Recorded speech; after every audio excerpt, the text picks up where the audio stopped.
नमस्ते वर्गो, आपका the flowering परिजात में स्वागत है। Thank you for staying with us during our break. इस फोर्टनाइट की रीडिंग में यानी कि 4 दिसंबर से लेकर 17 दिसंबर तक की रीडिंग में हम आपकी पास्ट, प्रेजेंट, फ्यूचर एनर्जी को देखेंगे और एक चैलेंज जो आपको इस फोर्टनाइट फेस करना पड़ेगा और उसको हैंडल करने के लिए एक मंत्रा एंड एक्शन का कार्ड।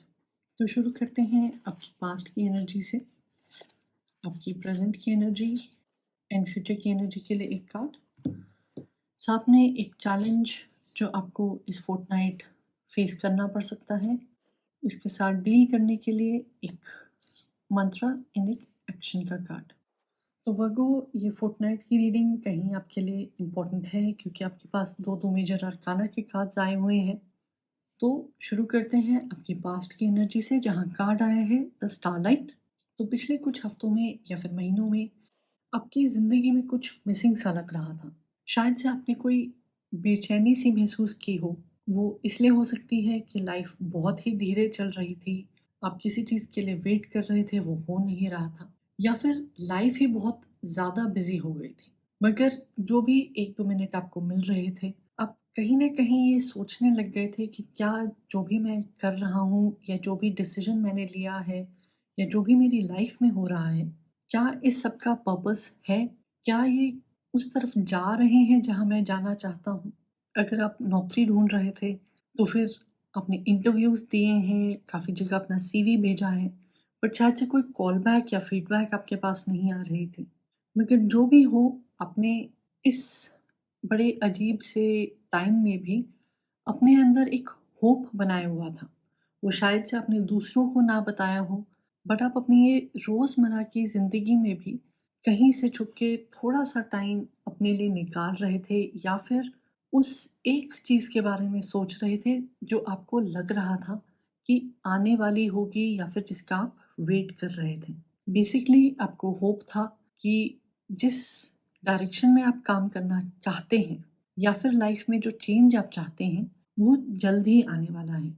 कुछ पीसेज़ हैं जो लिंक हो जाएँगे और जो डेली रूटीन का बोरियत थी या फिर वो ग्रूलिंग था, आप उसके साथ फिर भी लगे रहे, बड़े डिसिप्लिन के साथ लगे रहे और अब आपको किसी तरह का आंसर मिल रहा है अपनी प्रेज़ेंट एनर्जी में, जहाँ कार्ड आया है सस्पेंशन यानी कि द हैंगमैन का, कि आपने किसी चीज़ को रियलाइज़ किया है कि शायद आपको थोड़ी-सी और प्रिपरेशन की ज़रूरत है, थोड़ी-सी और प्लानिंग की ज़रूरत है। तो वो जो जल्दबाज़ी थी, जैसे आप पहले भी डिसिप्लिन के साथ लगे हुए थे, आपने अपने प्लान को अकॉर्डिंगली मॉडिफ़ाई कर देना है। अडैप्ट करते हुए थोड़ा-सा आपको सब्र से काम लेना पड़ेगा। तो जो वो लाइट है, जो गोल है, वो आपको अभी भी दिख रहा है। बस इस मोमेंट के लिए आप कहेंगे कि इतनी देर मैंने इसमें इतना कुछ इन्वेस्ट किया हुआ है, मैंने इतनी देर वेट की है, तो थोड़ी देर और सही। तो अगर कोई डिसीज़न है या फिर आपको एक जगह पे थोड़ी देर और रहना पड़ रहा है, आप उसको कंसिडर कर सकते हैं। और कहीं से आपको किसी तरह का सपोर्ट या फिर इंफॉर्मेशन भी मिल सकती है, जो कि आपके डेली रूटीन को या जो हमड्रम है उसको थोड़ा कम कर देगी, क्योंकि आप अपने रास्ते को बिल्कुल साफ-साफ आप देख पाएँगे। जो पहले की थोड़ी बहुत कन्फ्यूजन थी, आपको टाइम निकालना पड़ रहा था या फिर अपने तक रखनी पड़ रही थी, चीज़ों में अब वहाँ इम्प्रूवमेंट आ जाएगी। और ये जो फ़िलहाल आप अटके हुए हैं कहीं पे बाय चॉइस, क्योंकि ये आपकी डिसीज़न मेकिंग में थोड़ा हेल्प कर सकता है, आपको सही इन्फॉर्मेशन, सही गाइडेंस मिल सकती है, सपोर्ट मिल सकता है। ये एक्शन में भी कहीं न कहीं कन्वर्ट होगी और फिर आपकी जो टेंशन्स हैं शायद से बिल्कुल ही कुछ और निकलें। आपकी फ्यूचर एनर्जी में कार्ड आया है 9 ऑफ चैलेंजेस यानी कि 9 ऑफ सोर्ड्स। तो जैसे आप देख सकते हैं कि ये जो बच्चा है एक नई जगह पे है, जंगल है, रात है, तो इसको हर जगह डेंजर या खतरा ही नज़र आ रहा है। जिस चीज़ के बारे में शायद से काफ़ी टाइम तक सोच रहा था, काफ़ी होप्स लेके बैठा था, या फिर दिन में यहाँ से गुज़रता भी हो, जहाँ पे एक्शन या फिर आपके कम्युनिकेशन की बात आती है, अब उसको मैनिफेस्ट करने की बात आती है, तो ये थोड़ा-सा घबराया हुआ है, क्योंकि ये इसके लिए कुछ नया है, कुछ अलग है। इसका मतलब ये नहीं है कि आप इस चीज़ को रिज़ॉल्व नहीं कर पाएँगे। प्रैक्टिस और प्लानिंग के साथ सब कुछ सॉल्व किया जा सकता है। और ये जो 9 ऑफ चैलेंजेस की एनर्जी है, ये आपके फोर्टनाइट के चैलेंज में भी रिपीट होती है। जहाँ कार्ड आया है 9 ऑफ स्पेड्स। तो जो 9 ऑफ स्पेड्स है, बेसिकली कहीं न कहीं अपनी लाइफ में किसी व्यक्ति के बिहेवियर को, अपनी सिचुएशन को समझने की एक कोशिश के बारे में बात करता है। अब वो कोशिश अपने ड्रीम्स को सच करने की हो सकती है।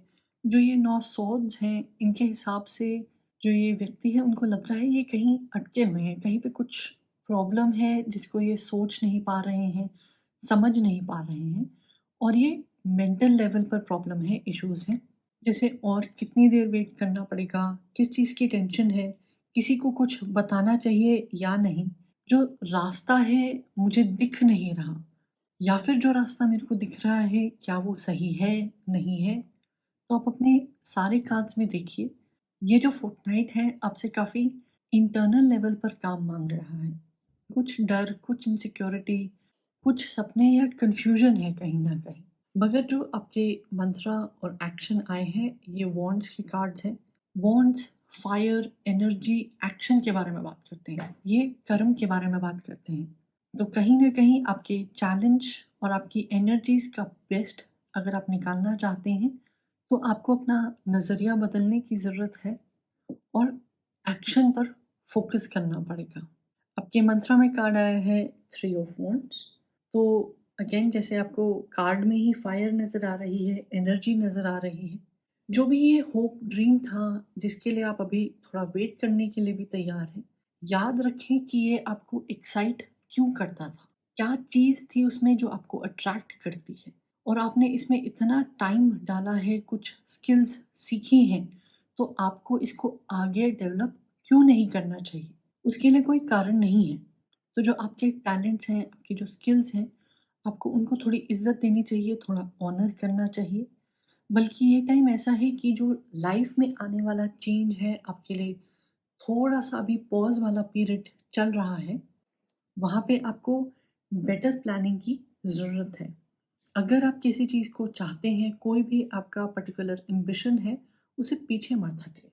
आप बड़ा सोचना चाहते हैं, अलग सोचना चाहते हैं, दूसरे लोग उसको अप्रूव करें, ना करें, उससे कोई फ़र्क नहीं पड़ता।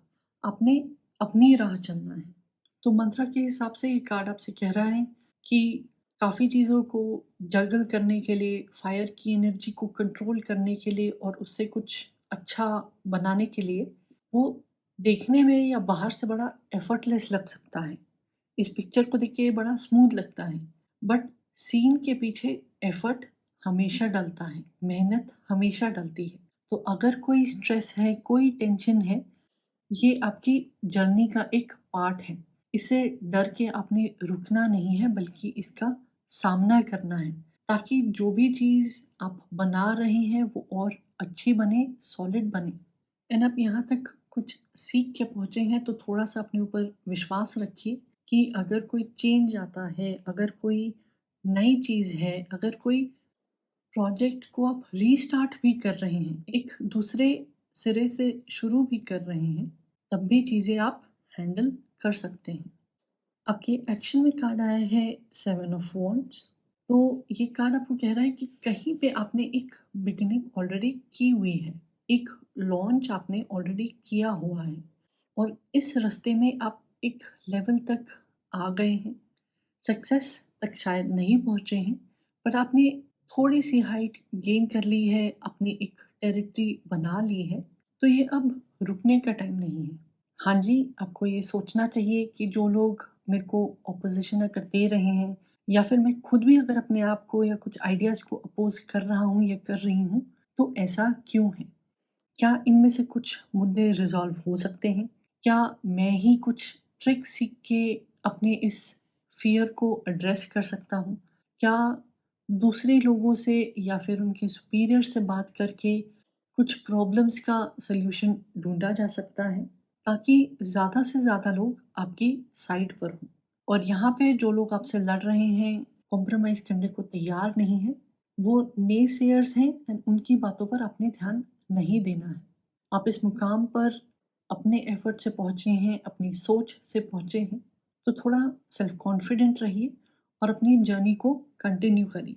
तो कंक्लूजन में कृपया नोट करें कि जो भी आपकी 3 एनर्जीज़ हैं, जो चैलेंज हैं, ये आपके मेंटल लेवल पर, इंटेलेक्चुअल लेवल पर है कि अपनी आशा बनाए रखना, पर्सपेक्टिव चेंज करना, थोड़ा-सा सोचना कि अभी टाइम सही है या नहीं, एक नई अनजान जगह पर जाना, वहाँ पे कुछ शुरू करने की कोशिश करना या फिर एनालिसिस में आ जाना। मगर जो आपका रेज़ोल्यूशन आया है चैलेंज का, वो एक्शन बेस्ड है। वो आपको कहता है कि अपने ऊपर थोड़ा-सा कॉन्फिडेंस रखिए। आपकी जो जर्नी है, इसको आपने रोकना नहीं। मेंटल लेवल पर आप काम करते रहिए, अगर आपको मदद की ज़रूरत है, आप वो भी लीजिए। बट आपके अंदर का जो वो स्पार्क है, जो पैशन है, वो बुझना नहीं चाहिए। अगर आप थोड़ा-सा सस्पेंडेड भी हैं, उल्टे लटके भी हुए हैं, थोड़ा-सा पॉज़ करने के लिए तैयार हैं, इसका मतलब ये नहीं है कि जहाँ तक आप पहुँच गए हैं, आप अपनी पोज़ीशन को डिफेंड ना करें या फिर जो आपका काम है, उसकी क्रेडिट किसी और को लेने दें।